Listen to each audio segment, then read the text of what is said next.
21 August grenade হামলা মামলায় সব আসামি খালাসের রায়ের বিরুদ্ধে রাষ্ট্রপক্ষের আপিল খারিজ করে দিয়েছেন আদালত। এই মামলায় কোনো আসামি কারাগারে থাকলে তাকে মুক্তি দেওয়ার নির্দেশও দেন আপিল বিভাগ। এ নিয়ে আরও জানাতে সরাসরি যুক্ত হচ্ছেন সহকর্মী সাবরিনা মজুমদার। সাবরিনা, রায়ে আর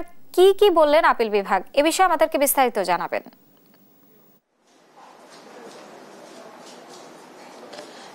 পার্বণ, 2004 সালের 21শে আগস্ট যে গ্রেনেড হামলা হয় এবং সেখানে আওয়ামী লীগের আইভি রহমান সহ 24 জন নিহত হয় এবং সেখানে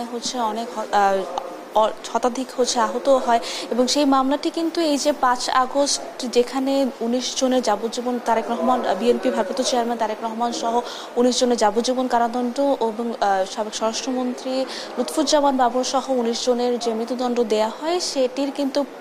সেটি রায়ের বিরুদ্ধে কিন্তু আবার 5 আগস্ট দেশের প্রেক্ষাপট পরিবর্তনের পর কিন্তু আবারও সর্বোচ্চ আদালতে এই মামলাটি আসে এবং পরবর্তীতে হাইকোর্টও কিন্তু এই মামলাতে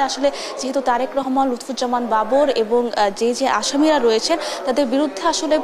উপযুক্ত সাক্ষ্য প্রমাণ এবং প্রমাণাদি বা তথ্য প্রমাণাদি না থাকার কারণে সেখানে তারেক রহমান সহ সব আসামিরা খালাস দেন এবং তার কয়েকদিন পরে কিন্তু রাষ্ট্রপক্ষ এই যে তারেক রহমান সহ সব আসামিদের যে খালাস, সেই রায়ের বিরুদ্ধে লিভ টু আপিল করে এবং পরবর্তীতে আপিল হয় এবং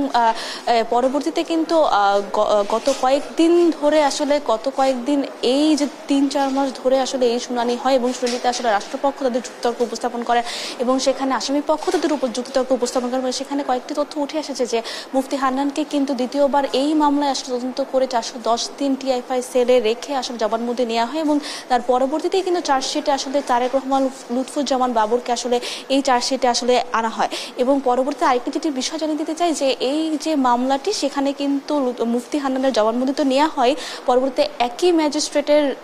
ম্যাজিস্ট্রেট 3 জনের যে জবানবন্দি নেওয়া হয় সেটি অস্বাভাবিক, এটি আইনজীবীরা বলেছেন এবং সেই সাথে তারেক রহমানের আইনজীবীরা যেটি বলেছেন যে শেখ হাসিনা এই যে 24 জন যে নিহত হয়েছে তাদের বিচার চাননি, তিনি শুধু চেয়েছেন যে তারেক রহমানকে এই মামলায় ফাঁসানোর জন্য রাজনৈতিক প্রতিহিংসার কারণে এই মামলাটিতে তারেক রহমানকে সাজা দিয়ে দিয়েছেন এবং যারা এই মামলাতে আছেন তাদেরকে সাজা দিয়েছিলেন এবং সেই সাথে হাইকোর্ট যেটি বলেছেন যে এই মামলা যদি আরও কোনো আসামি এখানে কারাগারে থাকেন তাদেরকেও মুক্তি দেওয়া হোক, সেটি হাইকোর্ট বলেছেন এবং সেই সাথে একটু আগে যে আসামি পক্ষের আইনজীবীরা প্রত্যাশাই করেছিলেন যে এই মামলায় তারেক রহমান সব আসামি খালাস পেয়েছেন, তারা এই রায়ে সন্তুষ্ট জানিয়েছেন। একটু পরে আমাদেরকে ডেপুটি অ্যাটর্নি জেনারেল ব্রিফ করবেন যে রাষ্ট্রপক্ষ, এর পরবর্তীতে আমরা জানতে পারবো যে রাষ্ট্রপক্ষ কি বলে। তো এখন পর্যন্ত এই ছিল সর্বশেষ খবর 21শে আগস্ট গ্রেনেড হামলা মামলা নিয়ে সর্বশেষ। পার্বণ।